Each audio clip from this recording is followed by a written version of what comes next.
ची रोपं कशी तयार करायची ते बघू। इथे घेतलेलं आहे छोटंसं हे मडकं, विटांचे तुकडे किंवा कौलाचे तुकडे ते यामध्ये टाकते। नारळाच्या शेंड्यांचा भुसा ते याच्यात टाकायचं। अगोदर मी मनी प्लांटवर व्हिडिओ तयार केलेला आहे, त्या वेलातलीच मी एक फांदी कट केली। फांदी मुळं असलेली एक फांदी त्यातून कट करून घेतली। आता ही फांदी कट करायची।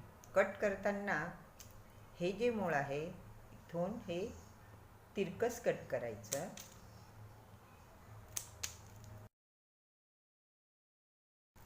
काळी माती आहे ही यामध्ये टाकायची।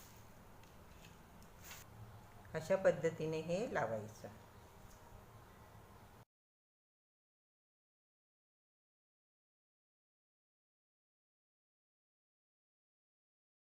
पाणी टाकायचं।